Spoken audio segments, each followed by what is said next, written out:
Hi friends, అందరూ ఎలా ఉన్నారు? నేను వియాని. ఇక్కడైతే నేను అమ్మాళ్ళ ఇంటికి వచ్చాను. అమ్మాళ్ళ ఇంట్లో పెరట్లో కనకాంబరాలు, గులాబీ పూలు, మందార పూలు.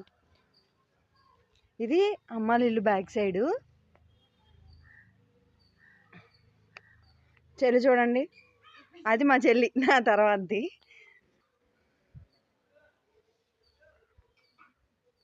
ఇక్కడైతే టమాటాలు చాలా కాసినాయి, కోతుంది అన్నమాట ఒకటే ఒకటి. చాలా మట్టి పాడైపోయాయి కూడా.